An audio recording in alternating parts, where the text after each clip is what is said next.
The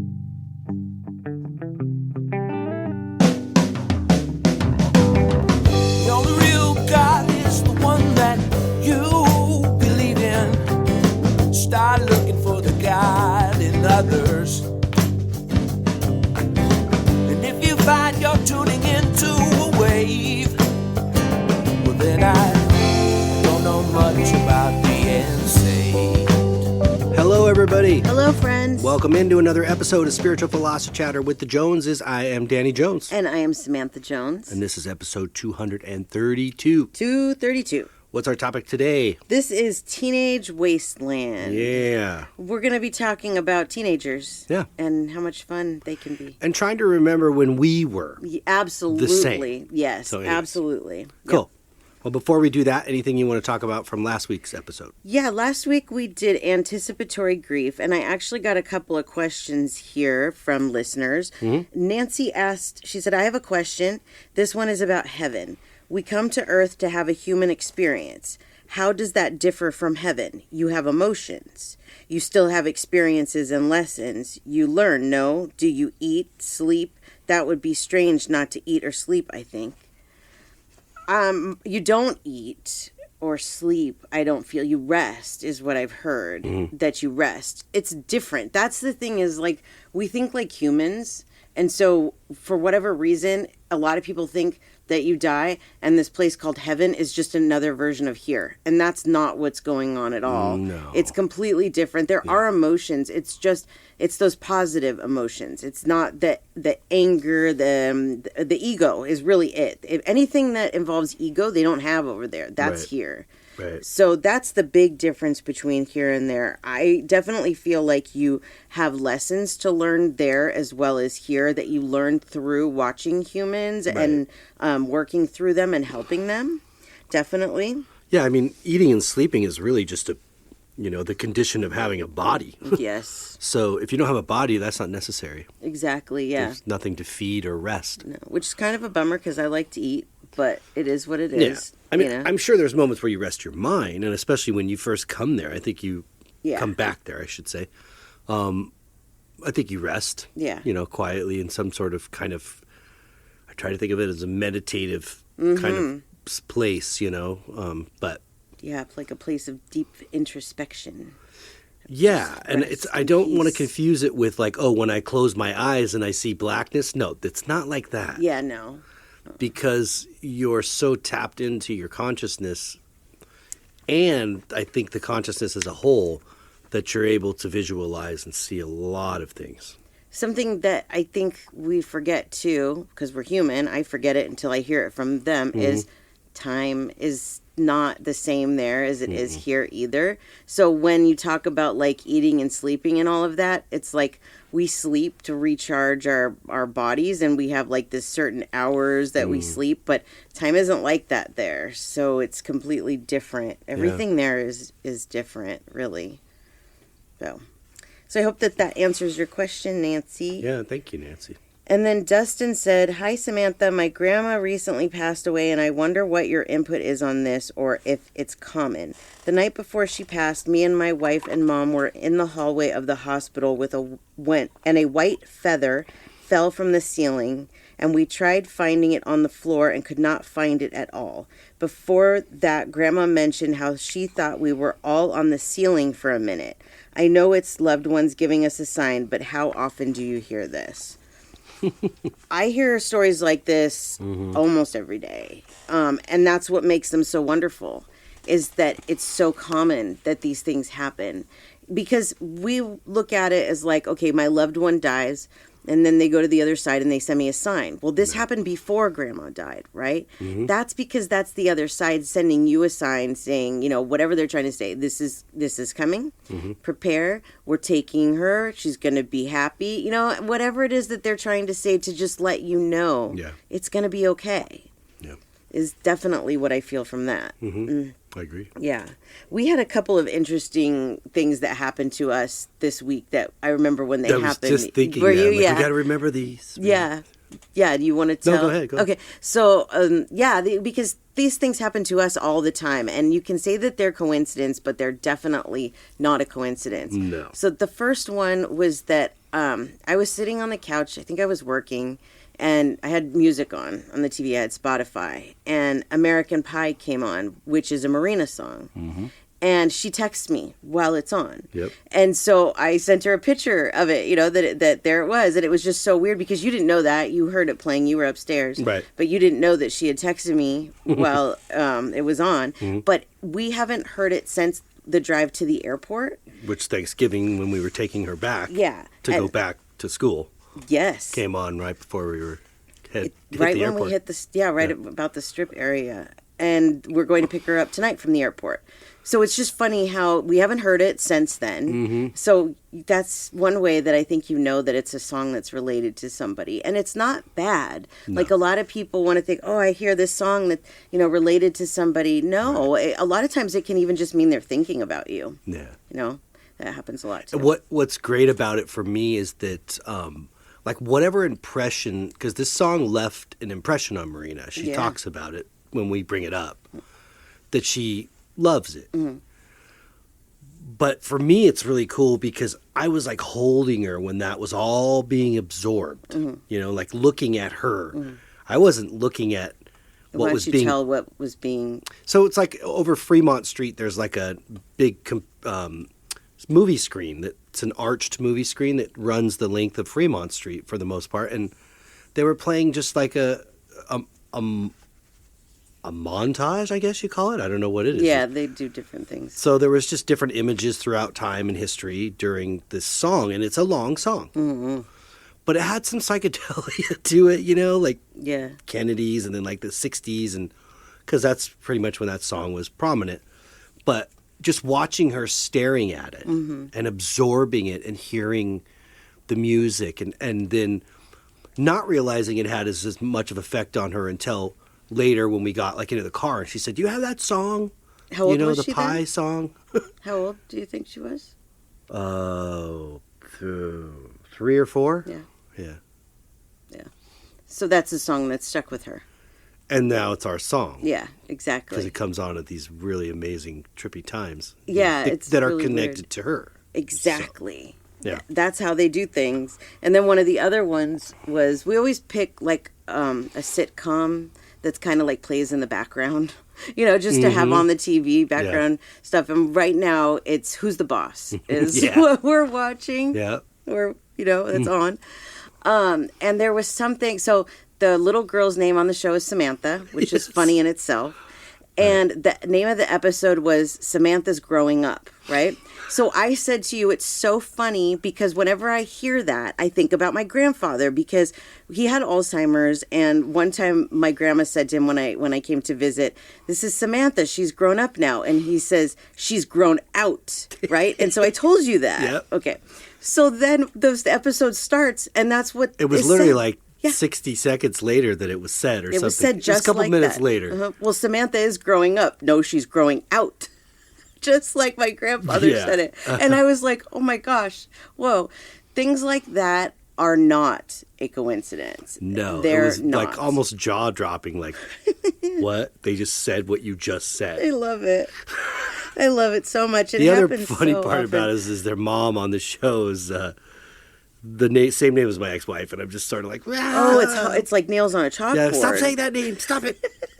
It's can we do something to edit it? I know. Every time they're like, "Hey, beep." Yeah, exactly. Or just replace it with another name. That's what I said. I'll take exactly. Rebecca. Exactly. Or something. I don't know. It's a different voice comes in as instead of Angela says Rebecca. Or, it's different voice. And it's like foreign television. The mouth doesn't match to what's being said. Sally. Anyways, those are a couple of things that stuck out to us this week about experiences we've had, and they happen all the time, all the time for us. So never look at those things as coincidence. And it's usually when I'm in a better place. Yeah, oh, absolutely. Because I can see it, or I'm I'm more open to see it, and to embrace it. Yeah, because you can see it. That's one thing, but do you embrace it? Take it for what it is? Totally. Do you really believe it's them communicating? Yeah, I do. Yep. I absolutely do. Yep. What you're talking about is kind of the law of attraction. And I just want to say real quick that I have tested this law of attraction greatly over the last, 4 months especially. Yeah, you have. Oh, let me tell you what, my friends.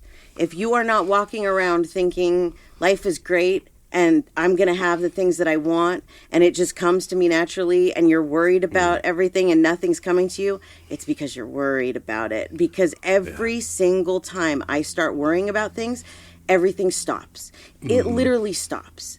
You've seen it. You've seen it happen multiple times. And then once I start getting back into, okay, I'm just going to go with the faith. I have faith in the universe. I know it's going to bring me what I need. Things start flowing again. Yeah. Test it for yourself. I agree. It's pretty impressive. Yeah. Yeah. We had a cool, really quick experience last night. We were able to get out for a little bit and go see a band out here in Vegas that I had first seen on the Sunset Strip in Hollywood in like 1988, 89, I think. It was a band called Roxanne. Loved them from the minute I heard them. They were kind of like the tail end of hair metal and 80s music, but they weren't all the makeup and the stupid costumes, and it was a little more classy, kind of in a way.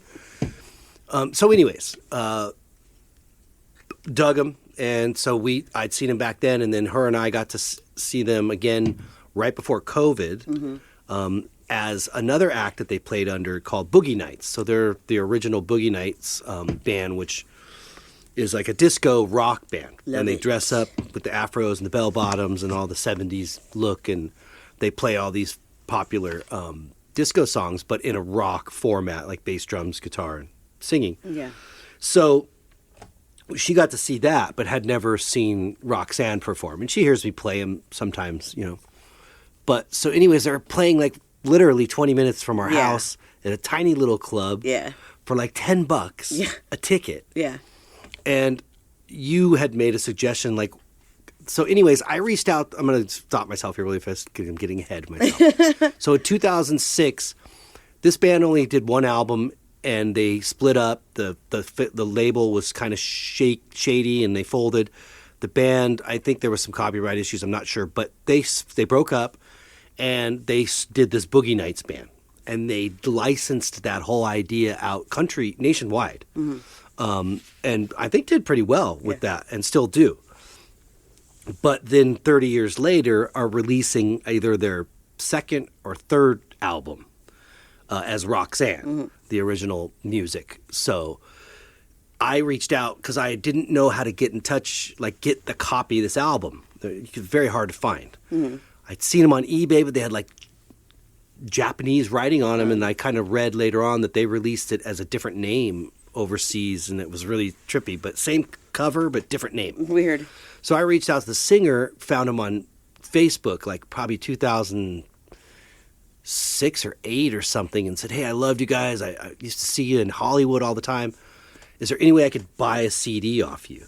And he's like, yeah, send me a self-addressed prepaid postage, on it, envelope to me, and I'll mail it back to you. And I was like, that's cool. Yeah. What a nice guy, So I did that. But like a dummy, I forgot to do the prepaid postage. So I'm thinking, they're never going to get that again. It felt silly. Like, I'm not even going to bother messaging him again because he's going to be like, didn't we do this once before? So, but lo and behold, I don't know how long it was, but CD showed up. And I was like, wow, that's really cool. Like, a lot of people would just like, whatever, I don't got the time. And so you suggested, like, when we went last night, why don't you bring one of your prints? I just had like a bunch of copies, little small prints of some of my work. Well, you were saying you wanted to repay him for that. I did. Like I wanted to buy him a beer or, something just to say, that was cool, man, that you did that with your own money. Yeah. And sent it to me anyways, even though I forgot to do that part. So I thought art for art, He sent you a CD. You give him one of your art. So I was like, I thought, wow, what a great idea. But as soon as I did that, I was like, got all nervous. Of course. Right? Like, oh my God, I'm fangirling. I'm all nervous. Like, how's this going to work? And, so we went a little bit early while the first band was still playing, thinking, oh, maybe they'll be outside or, Yeah. But I think they're local, so there was no like bus or anything. Yeah. And, but so then I'm in there like trying to figure out, all right, how do we get backstage into the dressing room and talk to these guys? So I saw the guitar player walk by and was like, John, man, what's up? Fist bumped him. He doesn't know who I am. Yeah. You know? But he was really nice. But he's very nice. Yeah. And so I just went up and schmoozed this freaking security guard. Yeah, you did. That I'll tell you what, this guy was like an ex-Marine kind of feel. Like, he'll snap you in half in a heartbeat. Yeah. And I'm just, yes, sir, no, sir, to everything this guy said. Yeah. To the point where he let us in there. Yeah. He brought, and I thought maybe he would just bring me, only one of us. Yeah. But he, like both of us, brought us right in there, and we got to meet the band, take a picture with them, and I got to kind of reminisce and tell the story. Mm-hmm. And I don't know whether Jamie, the singer, remembered it or not, but it was a really fun experience. It was cool. Yeah, it was cool. It was a dream of mine to meet these guys because I love their music. Their vibe is fun. It's not too serious, you know. Mm-hmm. It's a good time. So, yeah.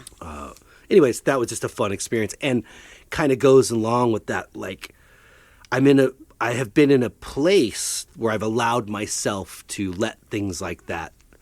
Because I kept feeling, I told you this, I said, I feel like I'm going to get to see him or meet him, but I feel like it's going to be rushed. And I wasn't sure how this was going to be. Like, you know, what happened to be the last song of the opening band, that this all happened. So it was kind of a rush. Like, got to get in there and get out because they're about ready to go on. Yeah. They were funny because the Jamie, the lead singer, he was like, you have any requests? Because we have to make a set list. And I was like, you guys are just now making your set list? Yeah, like, it sounds typical. Okay. Yeah. It's great. It was awesome. But I'm proud of you for doing that. And it just goes to show that you can do whatever you want. You just have to be brave enough to put yourself out there. Yeah, it was definitely nerve-wracking a bit. But anyways. Yeah. So... You got that? I did. I dropped my phone.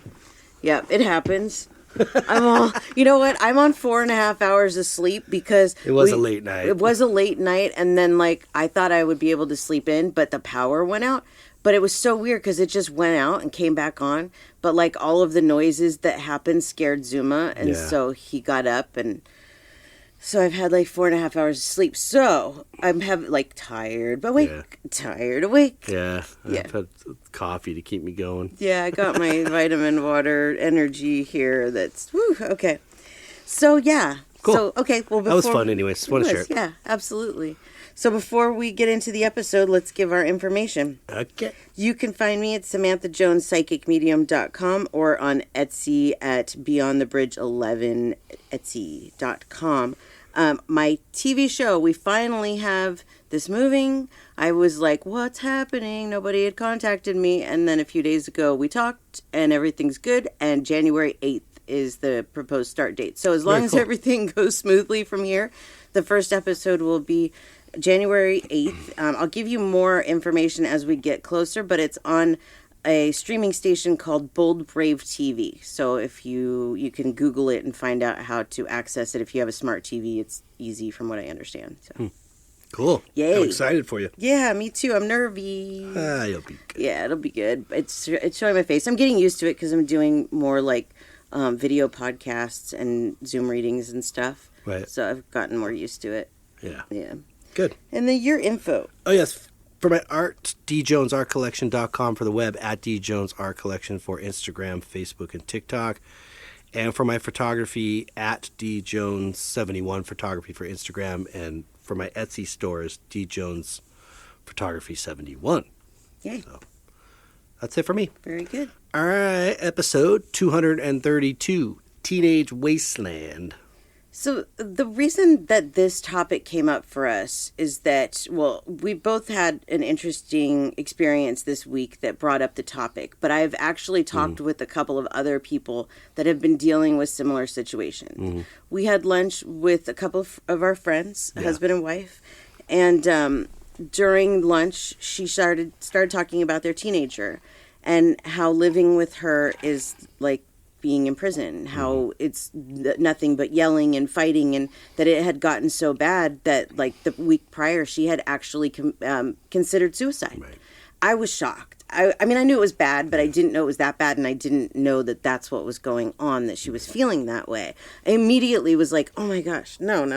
You know, because she didn't reach out. She didn't reach out to really anybody. She just, talked to her husband about it. But it's like, oh my gosh, if I would have known that was going on, Right.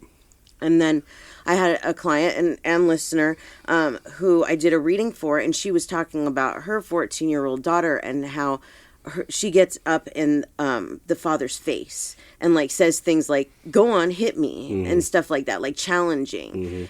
I hear these things a lot. And, a lot of our listeners are our age, or from what I've seen of the demographics, a lot of them have kids. If not, not all, but most have kids. Yeah. Most are over 30 and have been through some of these things already. So we wanted to talk about it. Obviously we've both been teenagers. We all have. Right. And none of us were perfect. But now we're on the other side. Well, and you can't really compare. No. I honestly don't think you can. I don't think it's fair for a couple of reasons. And that is, one teenager's not going to be the same as the next. No. There are similarities about that age and that period of a lot of people's lives. But the era itself will have a huge impact and to do with what's making this teenager's life difficult, Yes. And so my obstacles and hurdles that I felt both internally and externally are not the same that teenagers necessarily feel today. There are parts that are the same. Yeah. Hormonal, things like that. Yes. But there's different outside things that create, I think, some of these illusions in our mind as a teenager. Yeah. And those have to vary with not just eras, but, demographics and you name it. And really, this isn't just teenagers. Like, I have a client, I think that her daughter's like 8 or 9, and she's having a lot of issues. But it seems like as they get into the teen years, and I remember doing this myself, they think they know everything. Mm-hmm. And it's hard to talk to a teenager, and it's hard to level with them. And no matter what you say, it's the wrong thing because you're the parent. And they don't want to hear it from the parent. And I remember being that way. Yeah. I can't tell you how many times I remember my mom saying, you'll understand when you're a parent. And absolutely. Well, absolutely. And so these are things that I specifically need to remember. Yeah. When I want to fly off the handle, Yes. And reprimand or discipline or parentalize the situation. Right. I have to remember that I did a lot of those same things. Yes, absolutely. Just a different era and a different circumstance, possibly. Yeah, I remember great detail because I've told you so many times how much this has stuck with me is that when I was 12, I lived with my grandparents. I was removed from my mom's custody by CPS, and they were granted temporary guardianship. And I made my grandma's life hell. Mm-hmm. I didn't mean to, but I was going through a very difficult time, and she was the one that I chose to take it out on. And my therapist, even I remember to this day, kept telling me, "Throw your grandmother an emotional bone." Right. And I couldn't do it. And as I got older, and I started realizing how much that sucked, and how much like what she did for me, I became more and more guilty about it. And so I actually did talk to her about it. And, told her how I felt. And Before she passed? Before she passed, yes. Before her strokes and stuff. So it was a conversation that was good. She was coherent. She was absolutely coherent. And she said to me, I don't remember that. Yeah. She said, I just remember when you were younger than that, like 7 or 8, your mom telling you not to talk to me if I wouldn't give her money and things like that. So everybody has their own memories too, Yeah. Yeah. She didn't hold that against me where I've held that against me my entire life. Yeah, I had a conversation with my dad not that long ago where I said something to him, and he's like, "Oh, Danny, I don't really look at that like that anymore."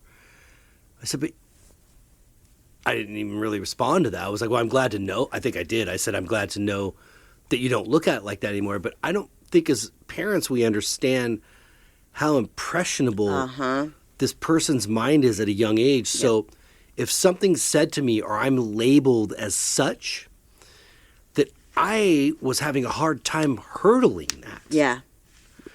And bringing it up, 30 years later to my dad, and it's like, oh, I don't even really think of that anymore. Yeah. Well, I wish you would have thought of that back then. Right. Because it kind of jacked me up. Absolutely, you know, to right? a certain degree. But at the same time, I understand. Now, when it came to being a parent to my own child, there were certain things like that where I realized, okay, what affected me the most in like, you know, besides the obvious? Yeah. Like, okay, a backhand? Yeah, don't want to do that to her. No. You know, I wanted to do something different where I felt like I could relate.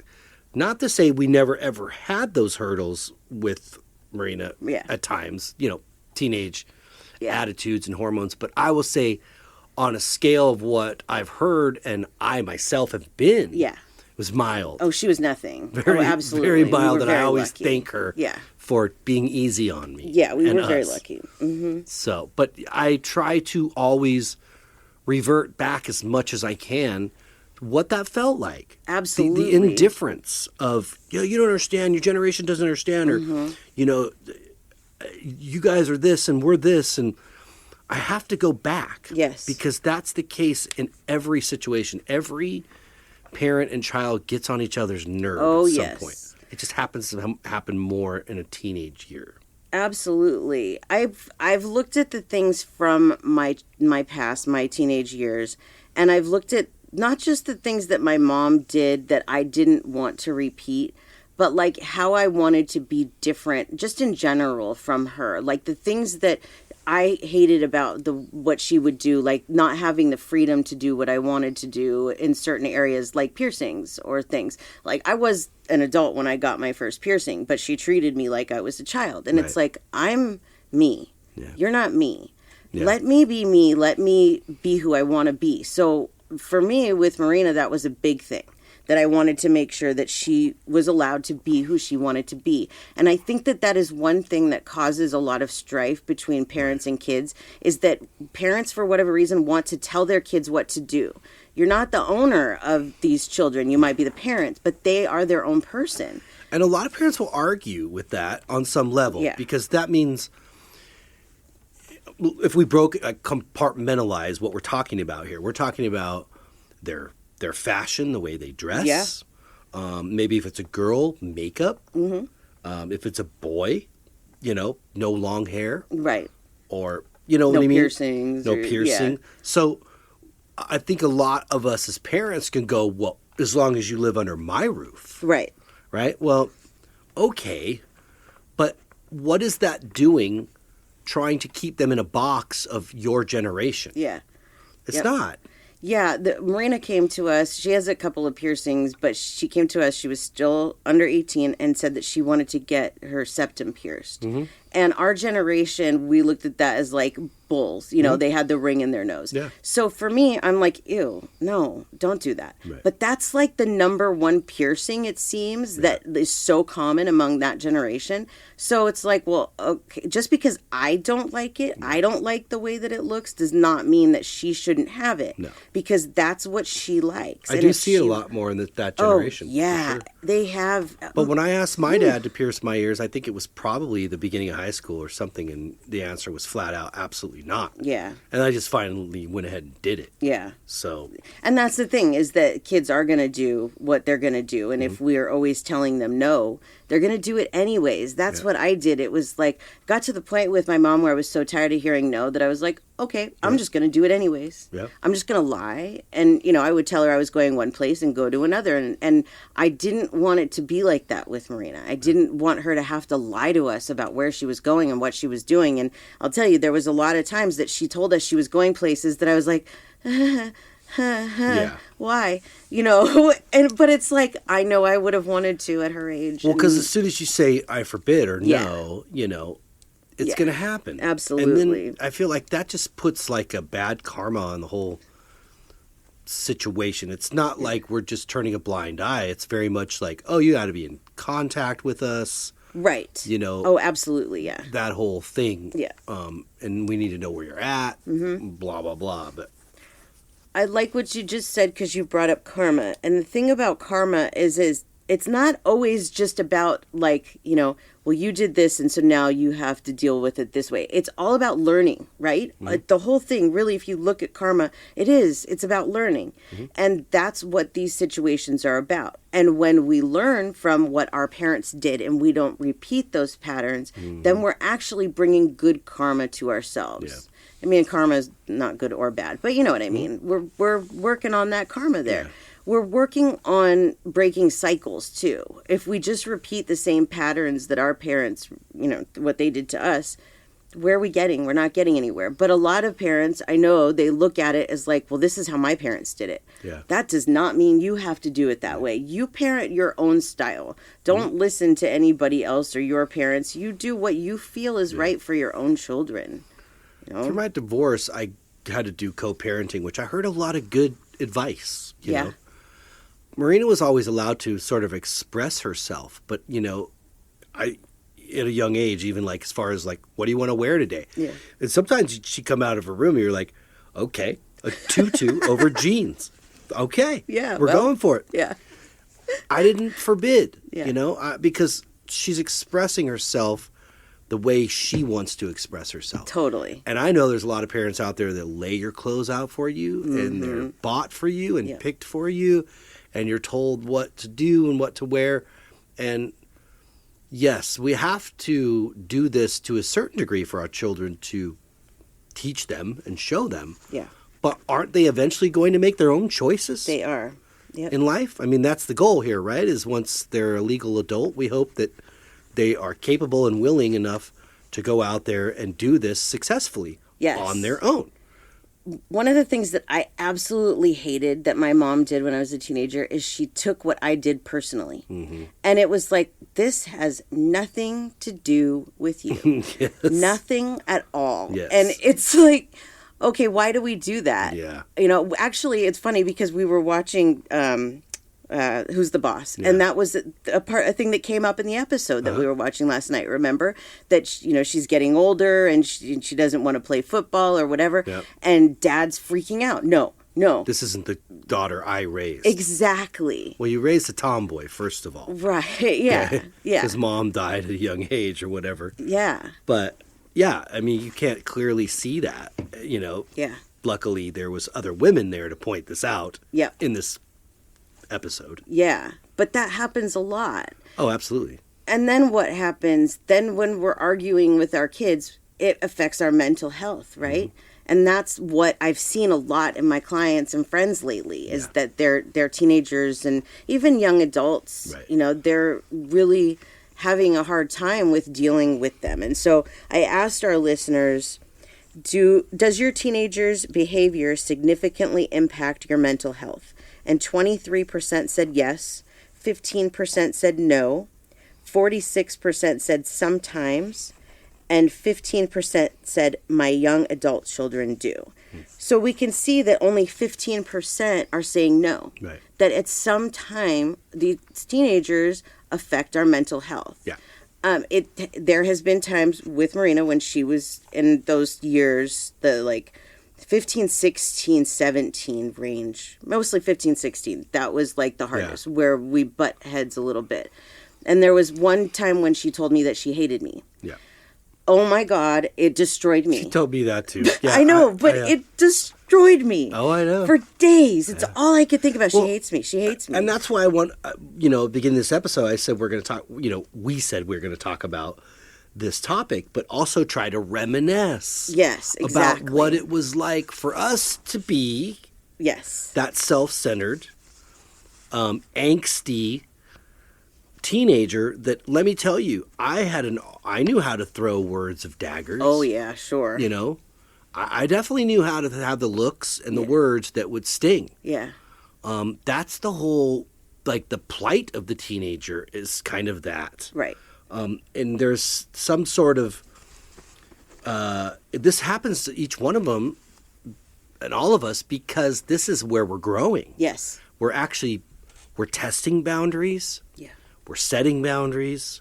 We're learning things about ourselves. Our bodies are changing. Mm-hmm. It feels like a desolate, lonely place as a teenager. And also that nobody understands. Right, exactly. Especially that first breakup. And you want to like sob and cry to everybody. Yep. And you feel like, especially your parents, because they're looking at it from 30 years down the road, going, yeah, the high school sweetheart. Totally, your first love, sure, yep. right. Yep. There seems to be a lack of compassion. Oh, yeah. And understanding. Maybe it's not either one of those. Maybe there seems to be a lack of remembering what it was like to be that age yourself. That's exactly right. Because I remember when I went through like my first big breakup and my mom did not want to hear it. She was just, It was a joke to her, but we had a family friend who told me that about her first breakup and how it felt and all that. And it was so weird because I remember thinking, you survived. Yeah. You survived it. Right. Because for whatever reason we think, oh my God, I can't do this. So when Marina went through her first breakup, that was one of the first things I told her. I said, we've all been there. It hurts. It sucks. Yeah. It really does. But you're gonna get through it, and it's gonna be okay. Yeah. Instead of that cold, and lack of compassion. Absolutely. I think also to point out, like for her in a particular situation, that it's not abnormal for a blended family, meaning a step parent, to get heat from the kid. Oh yeah. Right, because she's being told something. Yeah. Completely different than maybe what reality is to what's really going on here. And it's totally normal. Yeah. Luckily, like it was bumpy, like you said, for this couple of years, and then you could tell she made up her own mind. Yes. She started to put the pieces together and form her own opinion. Yeah. Yeah. And then she changed. Yeah, being a step-parent's hard, yeah. Oh, it absolutely is. I had a blended family that didn't go real well. Yeah. And, I made a lot of my mistakes as a teenager myself. Yeah. But that's what we do. We don't just do that as a teenager either. We do that as an adult. That's right. So if you're reprimanding your teenager like as if they should be so ashamed for what they've done or something, you need to take a look at yourself and remember, what did you do? Right. Because I can tell you right now, I was way worse than Marina. Yeah. Way worse. Me too. Yeah. So, but it just seems to help. For me, it's helped in the parenting aspect of like, the more that I can sort of reminisce and go back to my teenage years, the better I'm going to be to assist her, not control her, assist her in this period of her life. Yep, absolutely. And that comes for a lot of things, too. Hormonal body changes, to sex, to drugs and alcohol, to, people, places, and things like that. That might be good, bad, ugly, and indifferent. Right. There's a lot. There is, absolutely. And I think that you make a great point there. It is about letting them be who they are and, again, not taking what they do personally because they're just trying to figure out who they are. I remember my mom telling me or saying to me a couple of times, "Why are you doing this to me?" Right. Well, what am I doing to you? Yeah. I'm living my life. Like, I might be 15, 16 years old, but I'm still me, and you don't know a quarter of the things that are going on in my life. And that's really typical. So when you say that, it's about looking back and seeing, okay, how would I have wanted to be treated in this situation and treating our kids the same way. Now, I know a lot of the issues that our listeners have and people that I've talked to have is not these kinds of issues necessarily. It's things that their kids are going through. And kind of like how I took them out on my grandma, that the kids end up taking things out on their parents. Hey, man, parents come home after a bad day, and they're taking stuff out on family. Yep. Okay, that's been going on since the dawn of time. Yep. Why is the child exempt from that? Yep. Being able to do that. If they had a bad day, sometimes we're just human. That's the thing. We're going to take it out on each other. Yeah, we're allowed to have bad days. Whether it's right or wrong, it's going to happen. But punishing a child for doing it, but allowing yourself to do it to the child is absolutely absurd. Yep. Kat said this, and this kind of goes with what you're saying. My kids mimic everything myself and my husband do, from the way we react to a situation to the way we speak to each other. As parents, we are their biggest role models. As a mother, I wasn't always the best role model. Took me a long time to find myself mentally and spiritually. Now that I'm better, I've noticed a big difference in myself and how I interact with my loved ones and friends and family. Yeah. I'll tell you, the spiritual awakening helped me to learn how to deal with Marina better, and I'm very thankful that that happened, before the teenage years. I was able to really, get good advice from the universe is very helpful. I'm sure there's an exception to every rule, obviously. Yeah. And like I said, every situation's different, but I would say that the majority of parents that struggle and have hard teenagers might have a lot to do with the parents. Yeah. Yes, absolutely. Now, again, there are exceptions to the rule. Like our friends that we had lunch with that you mentioned, they are assuming guardianship or parental rights to a family member, like a niece or something. Yeah. A great niece. Great niece. Uh-huh.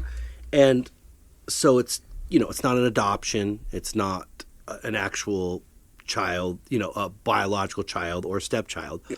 But it's still family. Yes. It's still a commitment and a responsibility they've stepped up to the plate for, which I commended them tremendously on. My heart broke, when she was sharing this and crying. And I was immediately just heard things are going to change in the next, couple years. Yeah. She's at 14, this child, and so that's the age where we tend to, it's like the volcano's kind of really spewing. It is, yeah. Somewhere between 14 and 16, maybe 17. But yeah, it's really flowing. The hot lava is flowing. And I just said, it's going to change. I took it as better. That's why I heard that, I think. So I just told her, I think you're doing the right thing, but, this person has to learn through some events of their own. Yes. Which you will have nothing to do with. Yeah. Right? Yeah. Because we do get schooled by our peers. Oh, absolutely. In being a teenager. Mm-hmm. Not only is it being schooled by our parents and our family and our elders, but we get schooled by our peers. Yep. And this is how we learn. And hopefully yes. When I say schooled, I don't mean bullied. Yeah. If that's going on, then no. And you're a teenager or your kids, that's happening, then that needs to be addressed immediately. But I mean schooled by your teenager wants to talk a little crap and they get embarrassed and something thrown back in their face. Yeah. That's getting schooled. That's getting taught about karma and how this world, unfortunately, works sometimes. It actually happened to me. My grandmother was really the sweetest person, and I did this thing at my school. It was a Lutheran school, so after school we would stay around once a week, and there was confirmation afterwards, which is like Bible study or whatever, right? So my grandma came by one day when it was in between school and confirmation time, and she asked if she could bring yogurt to my friends. There was a yogurt place right down the street, and I was very mean to her while she was there. And she went and got yogurt for me and all my friends. And one of the girls said, "Why are you so mean to your grandmother?" Yeah. And it really did stand out to me. I still remember it. That was embarrassing for you. It was very embarrassing. To get called out, not in front of your grandma so much, but to be said that to you in front of your other friends. Absolutely. It was hard. Yeah. It made me think, definitely. Yeah. Now, the flip side of something like that, too, is I spent a lot of time being the father of an only girl. Yeah. Worried.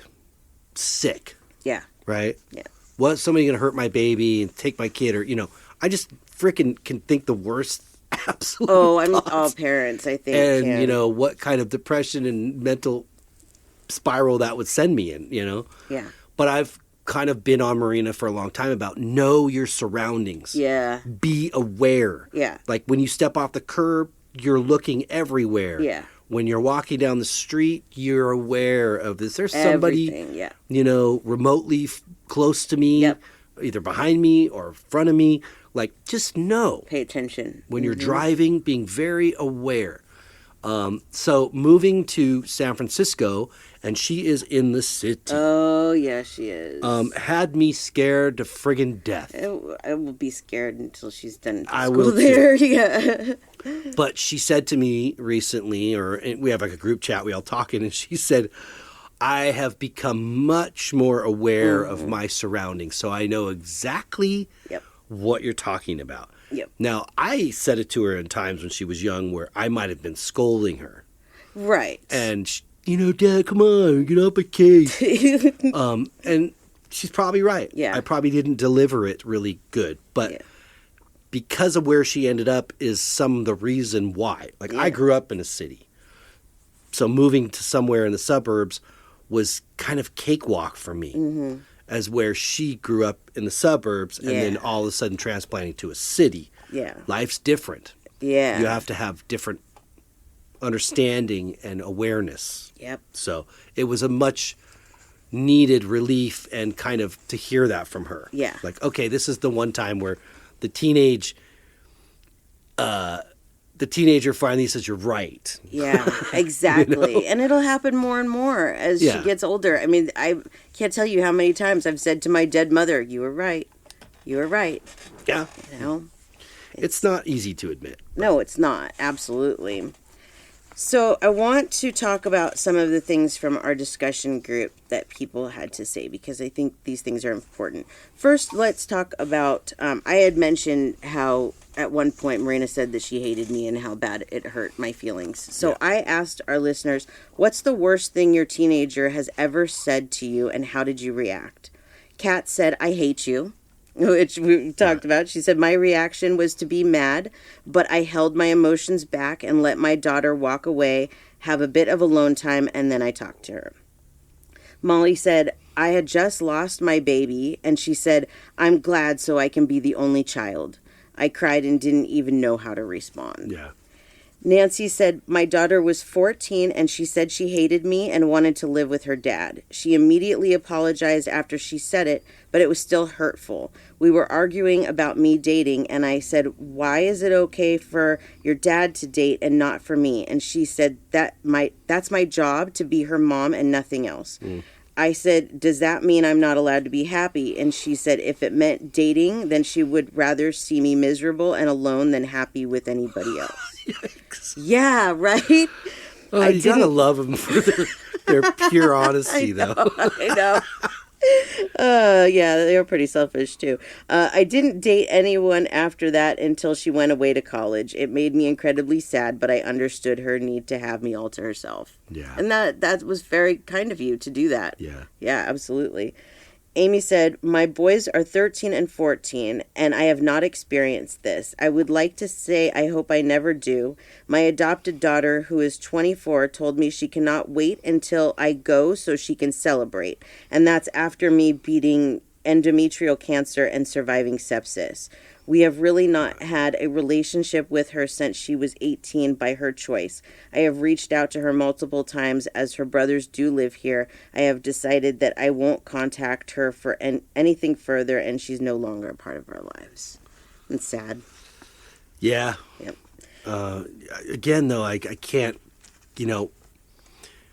I can't hold a teenager totally accountable to something like, I hate you. Yeah. Right? Because I realize how much did I know as a teenager? How much did I really hate? Well, it's just emotion. You got the emotion built up. Right. Like, after the incident with Marina, I went hiking with my friend Christine the next day. And Christine has 3 kids, and she's like the mom. She's like, always the voice of reason or whatever. And she told me, she's like, just let it go. Yeah. The bigger deal that you make about it and you throw it in their face, that chances are, most likely, I think if you yourself are, a logical, reasonable, and compassionate person, is that they're going to grow out of this. Yes. And they're going to remember how much they regret saying that to you. Yeah. Yet it was thrown in their face constantly. Yep. And that's when somebody loses their parent, whether it's natural causes or sudden, that person is changed forever because of what they said. Absolutely. And it wasn't necessarily totally their fault. Yep. Right? Yep. They had a lot of things going on. Yeah. They were a teenager, a lot of emotions and hormones. Maybe their parents weren't the nicest to them at the time. But, you know, I remember sending Marina to her room at maybe 6 or 7, and she was... this was like right at the beginning of the divorce, so there was a lot of emotions coming out of her. Yeah. Just privately. Yeah. Between her and I. She would usually save that. Never blow up out in public. Mm-hmm. She would wait till her and I got home and alone and freak out. Yeah. So I had to send her to her room for something I don't remember. And she said, like, kind of one of those where she slammed the door. And I was said, you know, don't slam the door or something. Mm-hmm. Or keep it up, Marina, and you're going to be in there for, you know, half an hour or something. I don't know what I said. And she opened the door. She said, I'll rip your lungs out. Oh, my God. And I was like, where did you hear this? Exactly. Yeah. I'm like, what the? You know, my kid's like just very subtle and soft and timid. Like, where did this come from? So I finally asked her, you know, like, that just doesn't sound anything like what you would say. And we don't watch television like that kind of, you don't at least, that says stuff like that where you get that. And she's like, I heard like boys saying this to each other on like school grounds. And I was like, okay, I understand. Yeah. You know, you're just mimicking something that sounds furious and angry. You have no idea what that really means, you know? Yep. I don't know if you remember this, but early on in our relationship, there was one of those instances where we were out with Marina and she was upset and she was holding it together. And you guys dropped me off, and you went home, and she freaked out, and she told you she didn't want you to date me anymore. Do you remember that? I think so, yeah. Yeah, but that wasn't coming from her. No, she was confused. She was confused. She was being told things that weren't true. There was a whole lot going on. She's like 8 years old at this point. Yes. So she was thrust into what would be sort of like an early teenage kind of mentality. Yeah. And I think that happens to a lot of kids that go through a divorce with their parents where they're old enough to kind of remember and experience it. My parents divorced when I was 2. I don't remember them together. Yep. You know? I think a good rule for any parent is don't trash talk the other parent and don't trash talk the person that they're with. Yep. Because your ex-wife doesn't know me.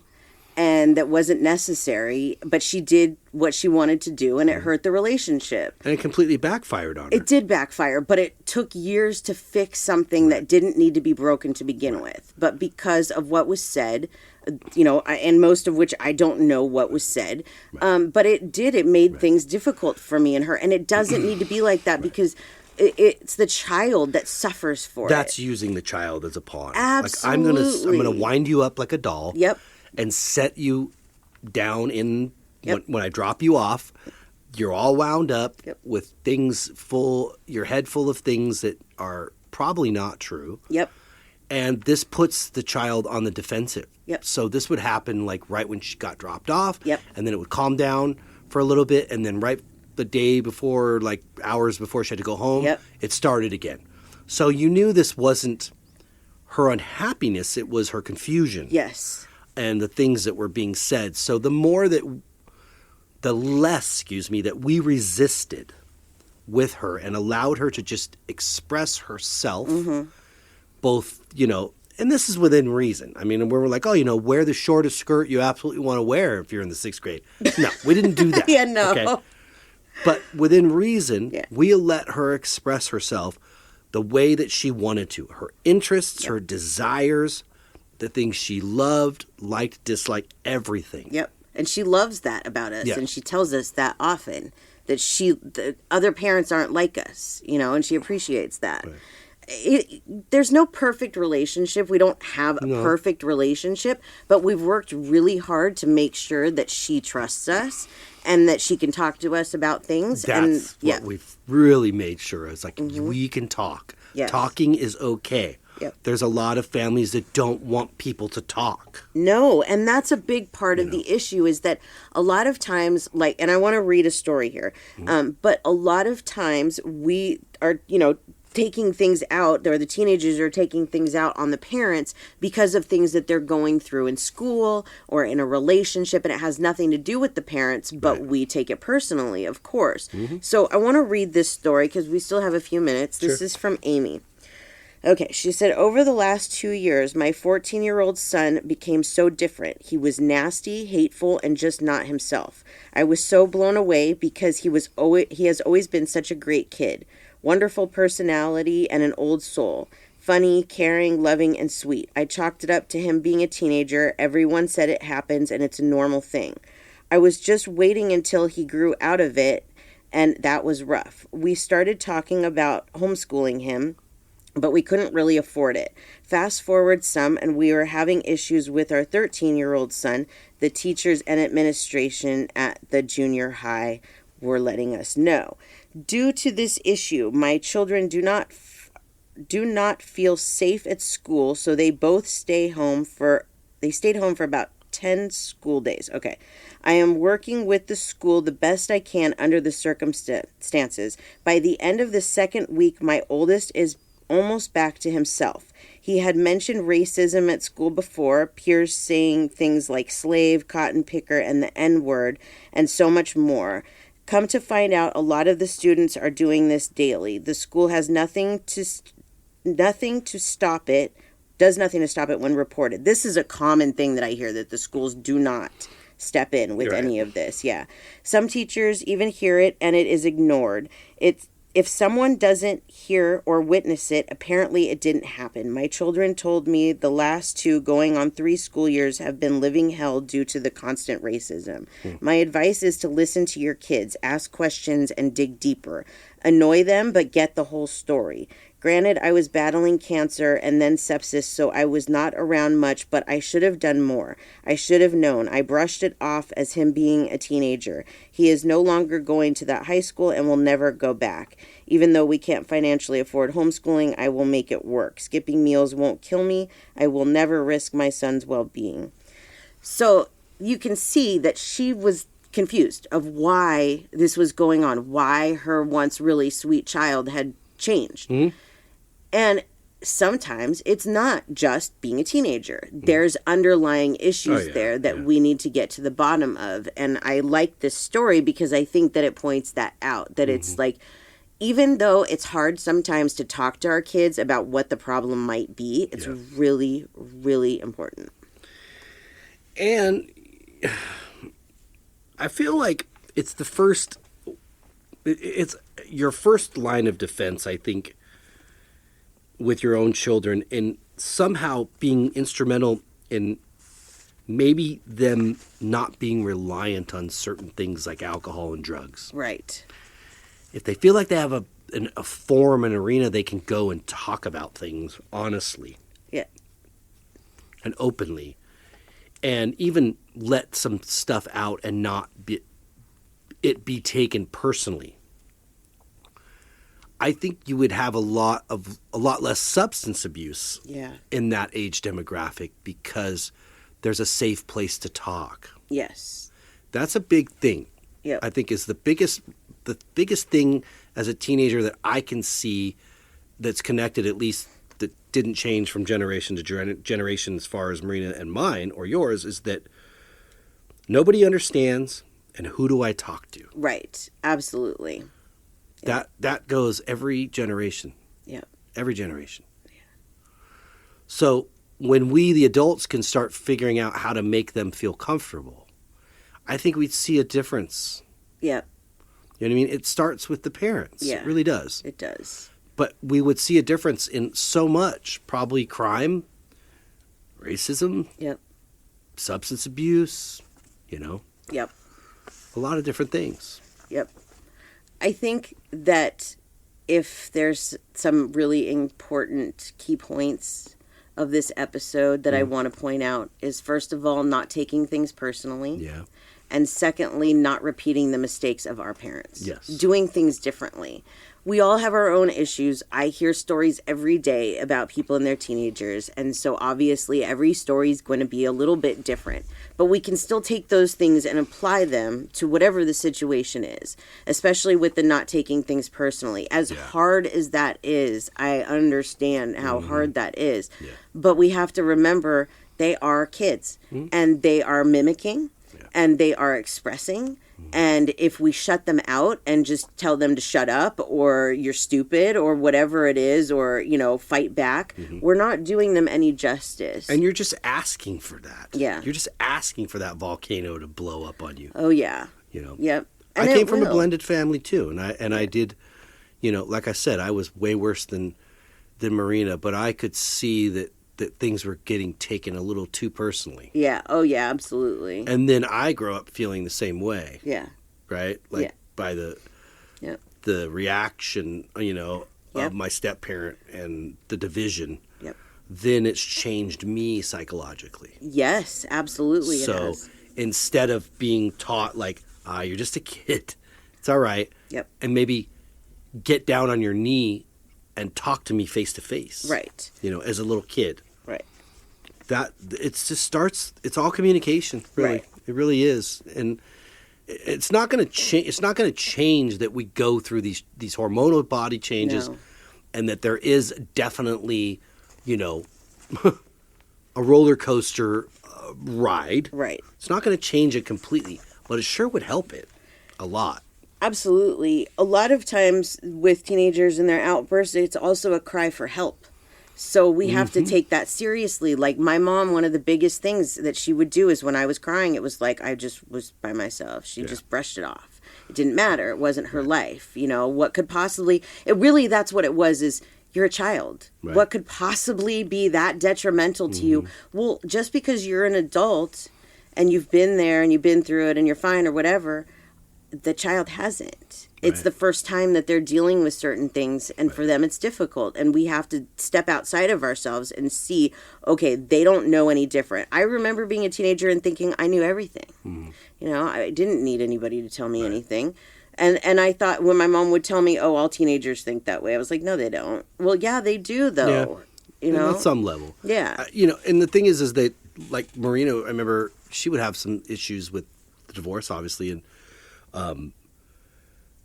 I think every teenager sort of exudes this, I want to make my own decisions. Yeah. Butt out. Yeah. But there was a point where she was struggling with her mom and some of the things that maybe she was feeling guilted to do. Yeah. And was kind of got mad at me and was like, I want you to tell me what to do. I want you to make the decision. Yes. And I was like, whoa. Yeah. Okay. Well, if I do, you may not like it. Totally. So I'm not trying to get in the middle of anything. I want to see if you're capable of making a good decision for yourself. Right. And if maybe I would tell you my opinion about that decision.